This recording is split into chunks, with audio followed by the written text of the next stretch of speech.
Peace, family. Sister Victoria X here, and you already know today we are continuing our streak of reading, right? So today we will be continuing our reading, and I want to continuing our streak. See, y'all, today I had to check out my volume. Okay, I had to check the volume because yesterday I did the whole stream, and guess what? The volume was off, y'all. So I had to upload my Instagram over to YouTube. So if you guys saw the last chapter or the last couple of chapters, and it looked kind of different, that's why. Okay. But today we are going to continue our reading.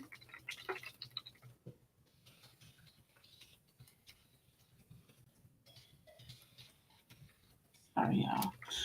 So we're gonna go ahead and continue our reading, but first, for those of you who may be new to my Instagram page or new to my YouTube channel, my name is Sister Victoria X. I'm a women's accountability coach. I assist with setting routines and systems so that women are able to find their flow between home and business. My goal is to really eradicate, I know it sounds so dramatic, the idea that women have to choose between women at home, and to just show them the way to actually do both. Okay. And so there's that. And now we're going to go ahead and get into our reading for today. If you would like to get notified when I do go live to do these readings, please text READ, READ, to 424-306-0585, and you will get notified when I do come live to do the readings. And then also, like, comment, and subscribe for y'all on Instagram. Go ahead and follow. If you are watching this on the replay, just comment below your name and where you are from. Okay. So today we are continuing our reading inside of the book How to Eat to Live by Elijah Muhammad, chapters 20 through 22. And I will be continuing to do the way that we've always done it. I'm going to read it first, and then my commentary is going to come on the second end, because I know and understand that some of y'all are just here to hear the book and not me, and I'm okay with that. So to get into it, chapter 20, proper food for body and mind equals good health. On the coming of God, according to the Bible and Holy Quran, he began to create a people that must and will enjoy a long life and healthy and good food. They will not suffer sickness or grief and sorrow. They will live lives of complete happiness. The earth is full of food, but good health cannot enter our bodies until we have the proper food in the body and the proper food for thought. If we do not have the proper food for our way of thinking, we still cannot enjoy peace, good health, joy, and gladness of the heart. We can eat the best food. We can take fasts for 9 days or for 20 or 30 days if we want to. And we will still suffer if we do not feed the brain. The brain and digestive tract have much in common with one another. What hurts our one hurts the other. We must treat both well. The Bible teaches you that God gave the dead more life. He comes to give you more life and an abundance of life. How can he do that for us unless we help ourselves to assist? He is helping us seek. To the assistance he is helping us seek. We must help ourselves in this way to prolong our lives. Obey and do all that Allah bids us. Think the way he thinks, the thoughts of good. Seek to be like him, both physically and mentally. As the Holy Quran teaches us, when we have submitted ourselves entirely to the will of God, he then guides us into his path, his way of life. And then we come to enjoy the paradise of life in these words of the Holy Quran. O soul that is at rest, enter into my gardens, enter my paradise among servants well pleased and well pleasing. This is what man has sought, the heaven within and the heaven without. If heaven does not begin within, we will never enjoy it on the outside. We do not go to a certain place for heaven. Certainly all of my followers and I are already in heaven, at peace of mind and contentment for the necessities of life, such as food, clothing, shelter, and without the enemy of fear and grief. And with the protection of Allah, Almighty God, Allah, what more do we want? If we went into another place, we still would not enjoy it more. Oh, certainly, we would be happy to live in a place where there was nothing but people like ourselves, thinking as we think and trying to obey the law of God. But still, within ourselves, we are happy because this evil world does not attract us anymore. We do not desire this kind of life that the wicked live. Our thoughts or minds feast upon the spirit of goodness. Therefore, the spirit of evil cannot find a place among us to dwell. Remember, life is what we make of it. Stay away from hog, the swine, the stinking tobacco weed, the hot fiery alcohol, wine, beer, drugs, foolishness, ignorance, madness, drunkenness, gambling, murdering, robbery, deceitfulness, lying, mockery, and seeking to take advantage of your brother and your sister.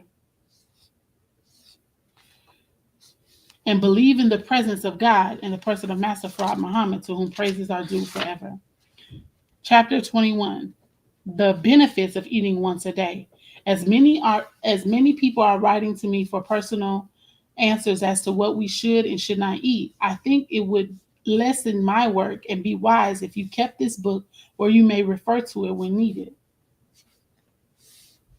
Many of my followers write and tell me of the results they are receiving from eating one meal a day or one meal every other day. This will produce good results in lengthening our lives. But children should not be forced to fast or to eat once a day or once every other day. Children and babies should eat at least twice a day. If you are now eating 3 meals a day and you would like to eat one meal every other day, you should not, all of a sudden, change from 3 meals a day every day to 1 meal every other day. Change from 3 meals a day every day to 1 meal every other day. First drop to 2 meals a day, then 1 meal a day, then 1 meal every other day. It is better to do it this way so that you will not make yourself sick. And if you eat every other day, do not begin your meal with heavy food. I received many questions in regard to meat, fish, and poultry. The main thing Allah, as well as the Holy Quran, reminds us of is that when it comes to meat and fish, Allah forbids us to eat the flesh of swine or of fish weighing 50 pounds or more. Although some people will not eat fish at all, there are many fish that we can eat, some weighing as little as a pound or a pound and a half. When eating fish, we should confine our fish eating to those fish weighing between 1 and 10 pounds. Come on now. As I said previously, do not eat the scavengers of the sea, such as oysters, crabs, clams, snails, shrimp, eels, or catfish. The catfish is the very filthy fish. He loves filth and is the pig of the water. Some people write in complaining about the fish that swim on their sides, but these fish can be eaten. Allah has taught me that chickens are not good for us to eat. They are quite filthy, inasmuch as they do not eat the cleanest of food, but we eat them. We eat beef and lamb, but Allah also said that they are not very good for us. It is not a sin for us to eat them. It is not a sin for us to eat camels. But if we can find better food, we should not eat the above mentioned food. Many write and ask if they should eat meat at all. It is not a sin for you to eat meat, but it is a sin for you to eat the meat of the hog. If we want to prolong our lives, it is best that we do not eat meat or do not eat it so often. Beef is very coarse, and many of our people do not eat it because of that. Horse meat can also be eaten. It is cleaner than the average meat. But we should not eat it unless we are extremely hungry and have nothing else to eat, because it is a domestic animal and is gentle and close to the home. It is not even a sin to eat rabbit. But since Allah said that the rabbit is so closely related to the house cat, we do not eat it. The rabbit, however, is cleaner than the house cat because he eats vegetables, roots, and herbs, and he does not eat insects or other animals. Allah has said that no wild game should be eaten at all. Regardless of how you love deer meat, the deer is not good to eat. No game that run wild in the woods or birds that fly, with the exception of baby pigeons called squabs that have never flown away from the nest where they were born, should be eaten. Please do not eat coons, possums, turtles, turtle eggs, or frog legs. None of these are good for us. Chapter 22. A list of foods we must not eat. Do not eat the swine flesh. It is forbidden by the divine law of Allah God. Do not eat field peas, black-eyed peas, speckled peas, red peas, or brown peas. Do not eat lima beans or baby lima beans. Do not eat any bean but the small navy bean, the little brown pink ones, and the white ones. Do not eat cornbread because it is very hard on the stomach and not easily digested. Eat whole wheat bread, but not the whole grain. The whole grain is too hard to digest. Never eat freshly cooked bread. It rises and buckles in the stomach. Eating freshly cooked bread will shorten your life. Do not eat the rich soybean flour. Neither the flour nor the oil from the soybean is good for our stomachs. Do not eat the vegetable kale, nor sweet potato and white Irish potatoes, which are a staple food for people who live in frigid zones, or for people who cannot afford other vegetables. The main thing you must do, I will repeat, is eat one meal a day or once every 24 hours and never eat or even touch the swine flesh. When you begin eating once a day, certainly you will begin to lose the weight until you are used to eating once a day. Then you will start gaining weight again. But fat is not wanted for health. It is an empty health. And that is the conclusion of our reading of How to Eat to Live for today. We read chapters 20 and chapters 22. If you are someone that would like to get notified when I do go live to do our book readings, like I said, for the month of Ramadan, we are going to read book 1 and 2 of How to Eat to Live by Elijah Muhammad.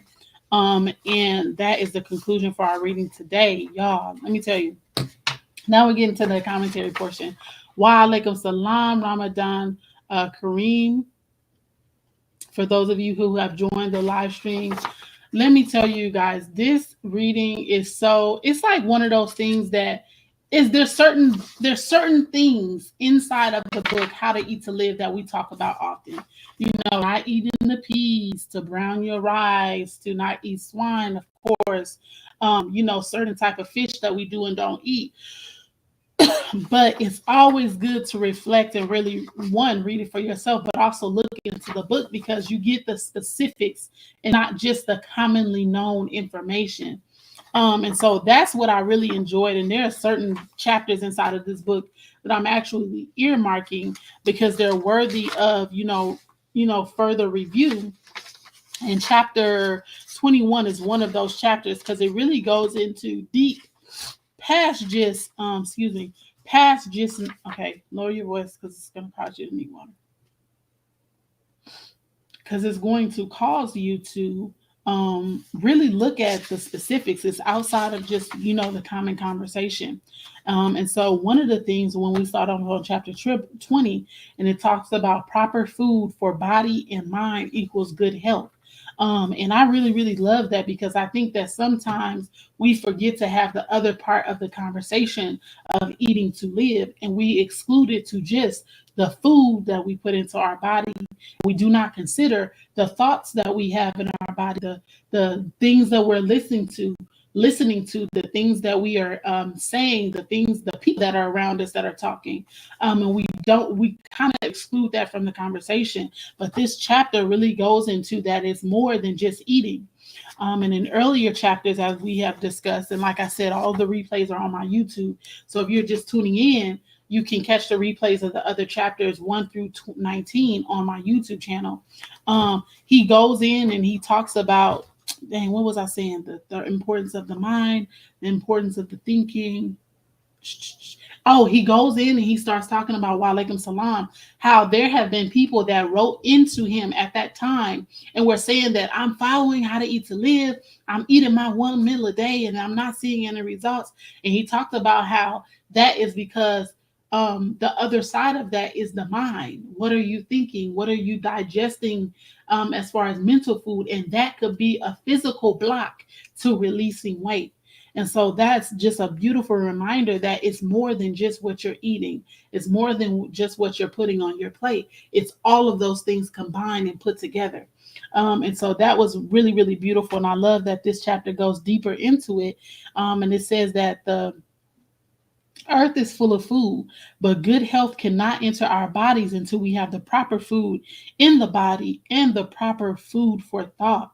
If we do not have the proper food for our way of thinking, we still cannot enjoy peace, good health, food, and gladness of heart. And when we think about that, right, we think about all the people that are super rich, super successful, and they end up committing suicide. The other side of that is, what are you thinking? What are you digesting on a daily basis, even down to our youth? We have our youth that are listening to music that explicitly talk about drugs.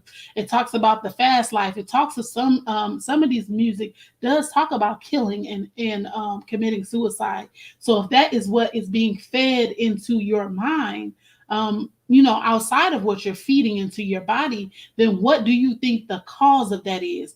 Daily, yes, sir. We're listening to that type of stuff daily when we have alternative music, right? We don't have to listen to that specific type of music. Maybe we like an artist, but have we tried to find and look inside of their catalog for other songs that are feeding and pouring into you versus robbing you daily of the right mental food? Our open enemy taught us to eat the wrong. Oh, taught us. They knew. And like the messenger taught in prior chapters, and he's talking about all of the food that have become our staples, that have become home cooked food, and that has become, what do they call it? Southern food, not Southern food. What is it? um Soul food, right? The food that quote unquote feeds your soul, which is a whole lie, but we'll talk about that at another time. All of our soul food foods are foods that are extremely cheap and that do not preserve our livelihood. It does not preserve us from eating, from preserve us in a way of extending our life. It actually takes away from our life. And as the messenger also explains, that these foods do the same thing that dripping water does to a stone. It does not kill us instantly, it kills us over time. And if you guys have heard about that, it's not an analogy. I don't want to say that because it's reality. But if you have heard about the fact that if you watch a water drip on a stone over the course of time, you can see that that stone is being worn down by the water, one drop at a time, right? But you can't see it immediately. But if you have a time lapse, you can see that the damage of that is. So our soul food, the food that we readily promote, the food that we are always having at our family meetings and the times that we're meeting with our family, is food that's literally, I don't want to say designed, but it is not designed for our consumption. And our bodies cannot handle that type of food. Yes. So if you are, go ahead and share this out to two people, tag a friend in the comments, and hit done in the chat. So it's important not only what we put in our body, but what we put in our minds. And I love that is an emphasized point, because as we talked about before, we do not listen. Right. So we have to be told multiple times. And I really like and enjoy that the messenger, Elijah Muhammad, for those of you who may not know, he is constantly emphasizing that point and emphasizing the importance part. Some people may read it and say, he said that already, but how many times have we been given a directive by Allah God and we don't listen? How many times have we went through the same exact trial and we don't listen? So it's not about, oh, he's just being repetitive, but he knows our nature is to do what we want to do until we are constantly reminded. So I really, really enjoy that. And then he also says that we can eat the best food. We can take fast for 9 or 20 or 30 days, and we will still suffer if we do not feed the brain with the right food. The body, the brain, and the digestive tract have much in common with one another. Whatever feeds one, whatever hurts one hurts the other. We must treat both well. And that's how when we talk about You having a good day, you ain't broke your fast yet, you've been drinking water all day, and then all of a sudden you slip and you have a bag of chips. What does that do? Not only to your body, but it also does to your mind. Now your thoughts are sluggish, your body is sluggish, you're slow to react, and now you're tired, right? What feeds one feeds the other. So we have to be more mindful, right? And I would challenge us all, right, to start creating playlists on YouTube, start creating playlists on Tidal, start creating playlists on Apple, to where we don't have to think about the good music, we don't have to think about the titles that are feeding us. We could just press the playlist, and we already know the playlist is set up to do that for us. Because when we start getting into thought, when we have to think over something for too long, we get lazy. Yes, you guys can watch the show. Close the door, honey. Close the door. But when we are having to think about something for too long, we get lazy. We're like, I can bump this. Let me just go back to what I've been doing.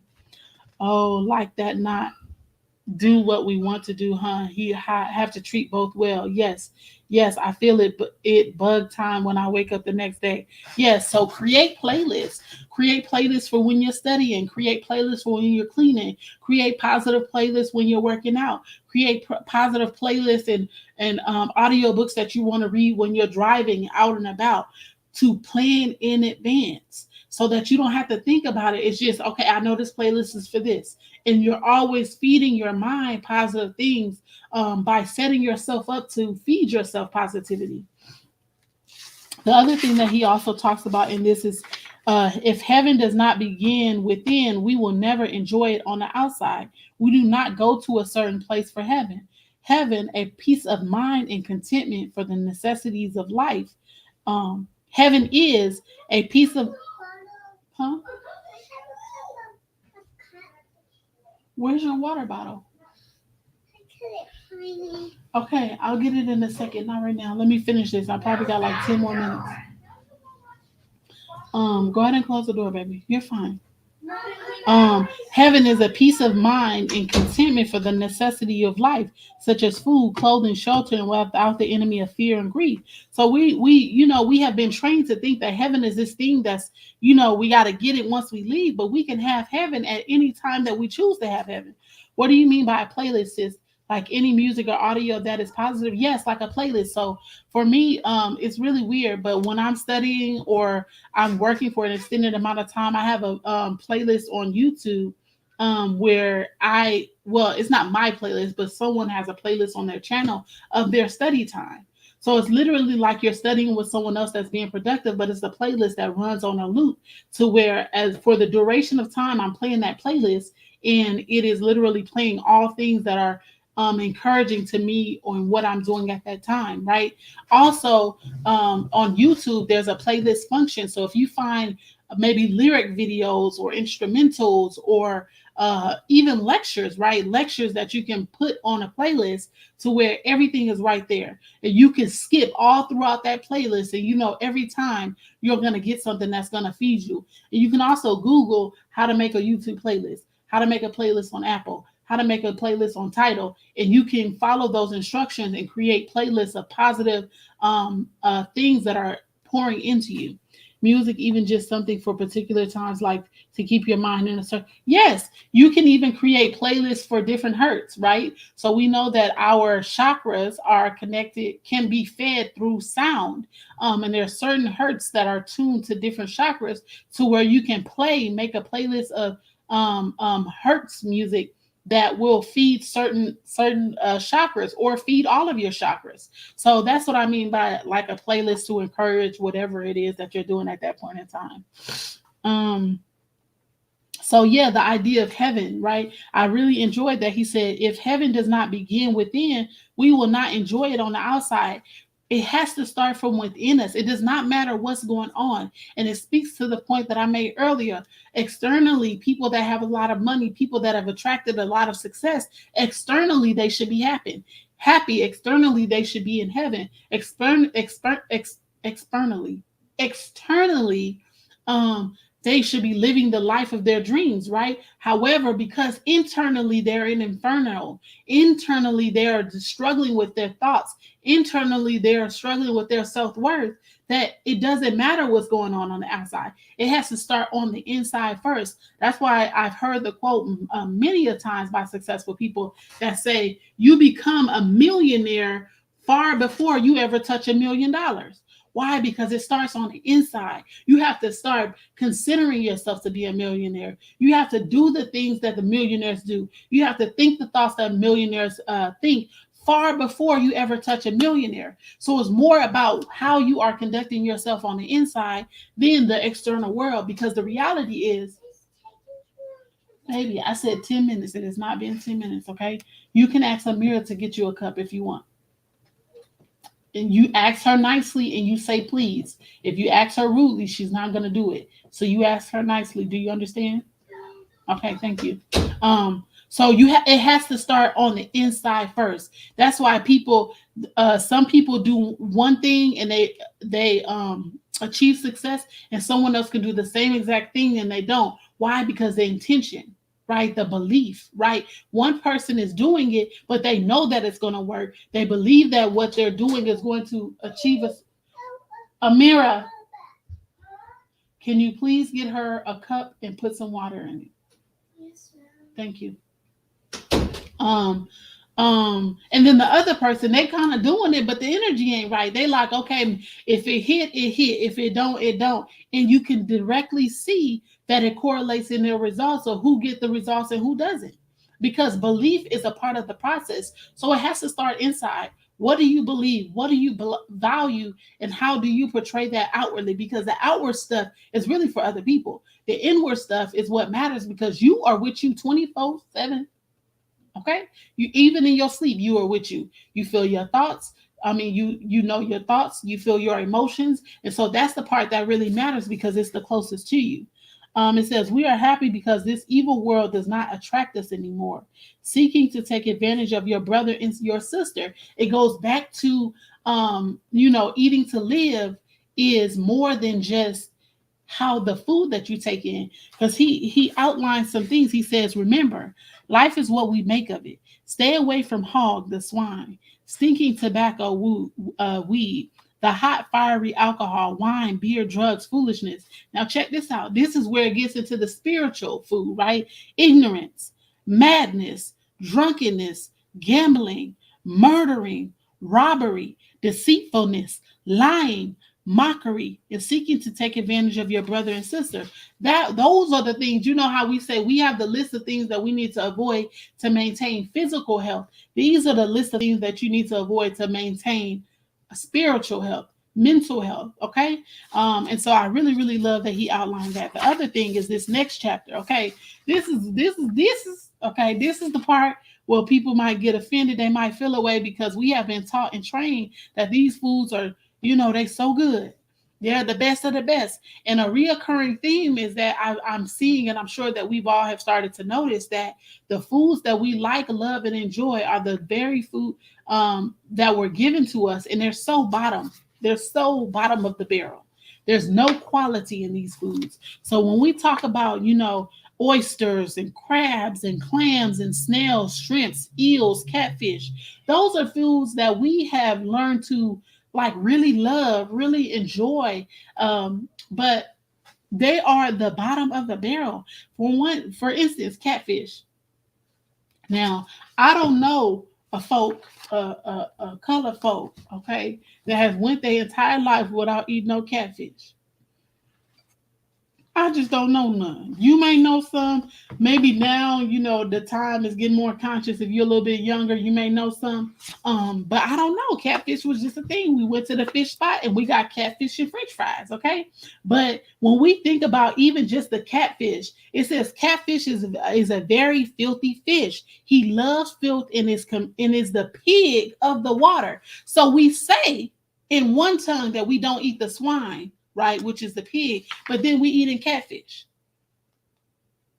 And the catfish is the pig of the water. So we might not be eating the hog, okay? We might not be eating the fish, but if we eating catfish, we definitely eating pig. I'm just saying. Okay. So we just have to be mindful that the things that they are giving to us, the things that they are giving to us, we got to investigate. We got to just stop taking stuff as true. And even from people that we may see as, that we may be seeing like a sports source of inspiration, like, the things, investigate them too. Investigate them too. Ignorance, greed, insatiable greed, pride, envy, lust, selfishness is our inner devils that are holding us back from improvement. Yes, especially that ego. That ego will have us thinking that we're doing all the right stuff, but we wrong, right? And the ego will actually stop us from accepting when we are wrong, which is preventing us from improving ourselves. It also says, keep this book where you may refer to it when needed. The last time some of us done read How to Eat to Live was in 1997, 2012, 2000, and I would even say 2020, and it's 2022. But he said to keep this book where you may refer to it when needed, because if you only read it once, we ain't read it enough. And I already said this is my first time fully reading the book. Judge if you feel like it, but I don't care. That's my truth. And I'm not in the business. I'm not in the business of saying and doing stuff for public opinion, right? And so some of us ain't read the book since 1997, and it clearly says to keep it in a place where you can refer, right? Because we know even when we watch a movie, the first time, while Lake of Salam, Sister Fatima, the first time we don't get all the information. We don't pick up all the jewels. So if we only read the book once, for sure, we have not picked up everything because we still eating catfish. We still eating shrimp, and we still eating crabs, right? It's one thing to know and still do it, but it's another thing. I mean, it's a one thing to not know and still do it, but then I say two things. To know and still do it, and then two, to have access to the knowledge and not read it to do it. And not read it to gain the information to not do it. So he said to keep it, aka keep it in your kitchen where you're gonna be cooking. Get this thing off the bookshelf. This needs to be wherever you keep your cookbooks, within reach, right? And that's why I'm earmarking some of these pages, because I know some of these pages I'm gonna have to refer back to. Then it says, children should not be forced to fast or to eat once a day or once every other day. Children and babies should eat at least twice a day. If you are now eating 3 meals a day, you would like to eat 1 meal every other day. You should not do it all of a sudden. Stop letting your ego, and I'm gonna say ego because I fell a victim to this. One day you feeling really good. One day you feeling really good, you all in your feelings, and you like, this is the day I'm finna start my fast. Start properly. Don't go from eating 3 meals a day to 1 meal.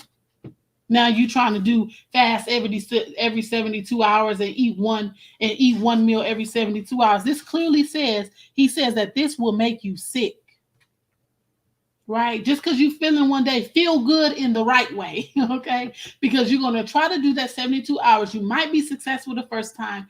The next time you might fail, and then what do? You start feeding yourself bad mental food. Oh, I ain't worthy, and I'm not strong enough, and I guess I'm not a God after all. Why? Don't set yourself up to put yourself in a position to where now you're doubting yourself, doubting your ability when you didn't do it right the first time. Do it right the first time. If you eating 3 meals a day, cut it down to 2 meals a day. This is not, oh my gosh, when I say I love this book more and more, the more that I read it, because the most honorable Elijah Muhammad is not a man of spook. He's a man of practicality, okay? Logical. Logic says that you don't go from eating 3 times a day to just down to 1, down to every other day. So you build on it. Don't build on the sand. That's right. Build your foundation. Go from 3 to 2 to 1, then every other day, then every 3 days. That is the structure that he is landing up and making sure that we are aware of. So when we have people that are telling you, when we have people that are saying that just go cold turkey and start eating 1 meal a day, that's not the instruction that we were given. That's not the instruction to just start 1 meal a day. He said to phase down, right? And earlier chapters, he also said that the way that you know that you need to make the switch and progress to the next level is that when it's time to eat, you are not even hungry. Don't be talking about, well, I'm gonna do this for 3 days, I'm gonna do this for 2 weeks, I'm gonna do this for 1 month, I'm gonna do this for 3 months. That's what he said in here. I don't know what chapter it was, so you're gonna have to watch the replays. But he said that how you know to progress to the next level is to, when it's time to eat, at that phase, you're not even hungry. Then you progress to the next thing and go to the next one. The relapse is gonna hit hard too. It's gonna hit hard because you relapse and then now you're eating cookies and cakes. Don't build on saying hard, hard. That's what I'm saying. So I really, really love the reiteration, the constant reminder that we have to do it the right way every single time. We have to properly set ourselves up. Then he says, Allah forbids us to eat flesh of swine or fish weighing 50 pounds or more. He also goes in to say that when we're eating fish, listen, I know that it says that do not eat fish 50 pounds or more, but let's listen to the other part. We should confine our fish eating to those fish weighing between 1 and 10 pounds. 1 and 10 pounds. We should confine, okay? So, yes, we shouldn't be eating fish over 50 pounds, anywhere between 1 and 50. But he's clearly saying optimally, okay? So the best fish to eat to preserve your life is 1 to 10 pounds, okay? We already went over the scavengers. We went over this chicken, and I'm telling y'all, even down to the chicken, right?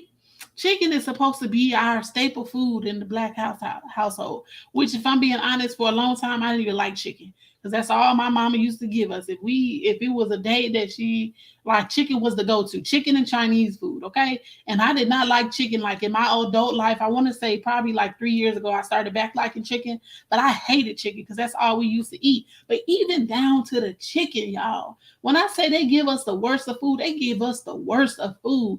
Even down to the chicken we're not even supposed to be eating because they are filthy. And he is saying before that filthy chicken is a hard meat for us to monitor to make sure that it's eatable, because you would have to watch them all day long. And that's just not possible if you're on a farm with many other animals to watch what the chicken is eating. Okay? We should not eat it. It says that the chicken, they're filthy, and as much as they do not eat the cleanest of food, but we eat them, right? Right? We be on that chicken, but we ain't let that chicken go. Okay? And I'm talking big talk right now because it's Ramadan, so I'm not eating land animals. So I'm like, let it go. But after Ramadan, I'm going to strive to keep this no eating land animals in general. But yes. The rabbit, he talking about rabbit and horse meat, y'all. The rabbit and the horse meat is cleaner than chicken. Imagine that. Like, if we think in our head about eating rabbit and horse meat, we'll automatically call people out their name like, oh, you a savage, you a carnivore, you all of these things. You want to eat the horses and the rabbits, blah, blah, blah, blah. Whole time, they more healthy than the very chicken that we eat. Right? The very chicken that we eat, the very thing that we judging people about eating the cleaner stuff when we eating chicken. I stopped with the meat back in August, but I broke that fast a week ago. Praise be. When did we go? We went a year without eating meat, and then it was just a waste. Like, we could have kept our year going. Was it worth it? That's my question to you. Was it worth it to break your fast of the meat? Okay. Okay, so yes. And then the other thing, he break it down. Eat whole wheat bread, not the whole grain. Whole grain is too hard to digest. Eat freshly cooked bread, eating freshly cooked bread will shorten your life. And I'm telling you, these reminders are so key, because I'm about to break 2 loaves of bread today for the rest of the week. And now I'm like, okay, ma'am, you need to hurry up and make this bread so that it'll be able to sit long enough for us to eat tomorrow. So yes. Eat 1 meal a day every 24 hours, and then fat is not wanted for health. It is an enemy to health. Okay. So yes, that is my conclusion of today's reading. I'm telling y'all, the messenger was dropping gem after gem after gem. If you have not had the chance to read this book, I googled it. Don't I have so I have the old school MGT cookbook, right? And they got a whole different way about talking about ingredients. What is a yeast cake? Okay, I don't know what a yeast cake is, and I don't know how much yeast is in a yeast cake. So I have to find another. I gotta find another recipe to figure out how to do this. So I'll probably post the recipe on my story. So make sure that you guys follow. But I'll post it on my story, but I don't know what a yeast cake is. So I'm gonna have to do some conversions to follow the recipe that's in the old school MGT book. I stopped with the meat back in August. I started a habit and it's kind of a lifestyle. Only difference now is I will eat meat when I really wanna. Okay, peace, sister. Peace, peace, peace. The Google. Yes, that's what I'm gonna have to do. So yes, y'all, that is the conclusion of the reading for today. If you would like to get notified when I do go live to do the book reading, please text READ READ to 424-306-0585, and I dropped the number in the chat. Text READ to that number, and I'll text you all when I do go live for the book readings. And like I said, we're doing How to Eat to Live book 1 and 2 for the month of Ramadan. And that it will conclude today's reading. So for those of you over here on YouTube, go ahead and like, comment, and subscribe. Okay, it don't it don't cost you no money. Okay, go ahead and subscribe to the channel and turn on your bell notifications, and I'll see y'all on the next video.